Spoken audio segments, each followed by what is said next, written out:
Hello again. This time doing something spooky as it is the October season and we're approaching Halloween quite quickly. So I printed out some of these horrific looking carnival folk from Titanforge games. And they're based on the old Carnival of Chaos minis, but it's a nice little kit and you get a lot of modularity between the different arms and the heads.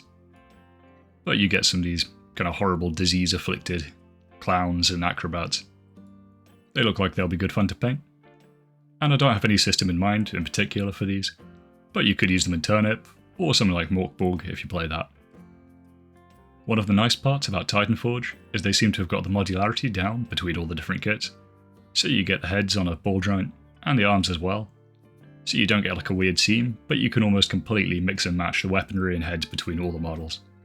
So you can create some very unique looking personalities, using the same parts. The standouts for me from this kit are these two little jester type guys, who are just running around with flails and axes, and they seem like they're having fun. I used regular super glue to put these together, but I also did a fair bit of dry fitting to make sure everything fits correctly. This is an essential step when working with resin, as it's a very unforgiving material, and if you glue the wrong bit on, you're likely to snap the arm off as much as you are to get the part back.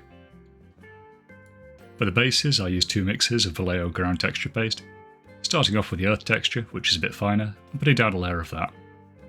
I also pulled it around the base of the feet, so they'd get a more secure contact point to the base. With that dry, I went in with ground texture paste, which is a bit chunkier, and combining the two in this way gives you a nice little variety of textures. It's a subtle effect, but it is worth doing if you've got the time. Before that had fully cured, I went in and pushed a few small rocks in, to again add a little bit of variety to the bases. With the texture paste fully cured, I went in with a layer of black gesso and primed all the models. I prefer using this as primer, it gives a nice matte finish, and as long as you use a brush and are pretty careful with applying it, then you can get a nice level consistent finish without losing any detail. With the priming layer dry, I took a large brush and some dark brown and applied a zenithal highlight over the entire model.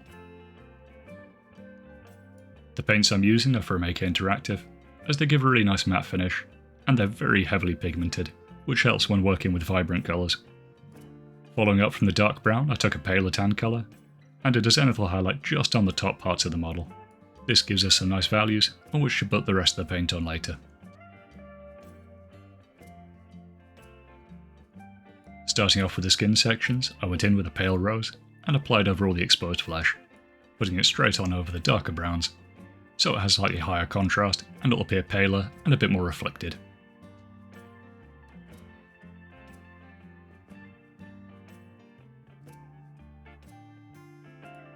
Because I'm a sadist, I decided to go with red and yellow, and do a kind of quartered pattern.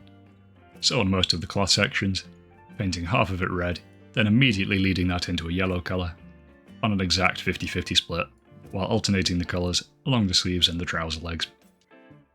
The tan colour provides a pretty good basis for the yellow paint. It is, however, still a huge paint to work with, so it's easier to go for two thin layers, and go in and touch up later, to avoid any of that kind of chalkiness.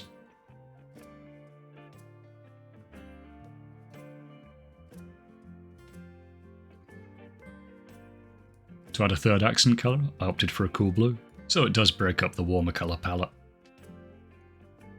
I used a pale tan colour for the bandages, but a lot of the work here was done by the underlying values.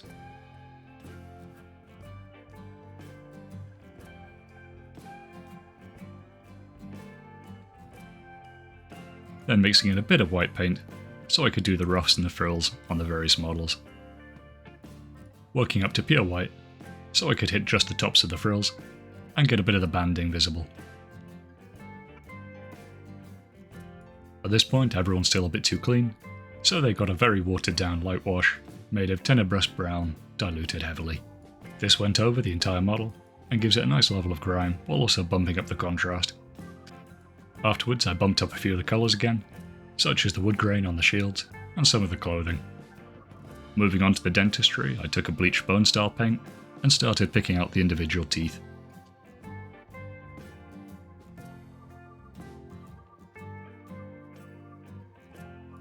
For the gums, I went for a pinky red colour, different from the one I'd used on the cloth on the hood. So it would look a little bit inflamed, because I don't know if this guy brushes his teeth, but he probably has too many to bother with. Looking at the boils and the pustules, I took a pale tan again and just started highlighting the tops, so you get a nice kind of pussy head to them. Then to add some inflamed flesh around that, watered down the same pink I used for the gums, and gave a light layer around the edge of the spots. While here I also warmed up the flesh a bit by putting in the wrinkles in his back and his spine, just to add a bit of warmth, and also contrast with the pale flesh. For the tendrils, I thought they looked a bit kind of turnipy, so I opted for a yellowy tan colour, so it would also match the bandages and the various accents on the other guys. Moving on to finer details, I took a yellow paint and started applying a layer of plaque around the base of the teeth, really just doubling down on the bad oral hygiene of this guy. Where some of the models had exposed faces, I took a pure white paint and applied some foundation. I applied this in a kind of haphazard way, so it would look a bit more natural and realistic, rather than just a pure straight edge white line. Using an iron colour, I then hit up the metallics on the pieces.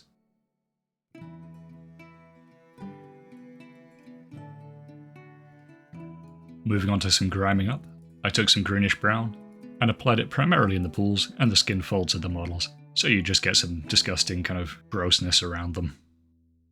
Then doing similar with a few shades of brown paint, applying some mud spatters and dirt around the trousers and the shoes. Jumping back to the face paint, I gave everyone a nice red nose, or at least the ones who still had noses.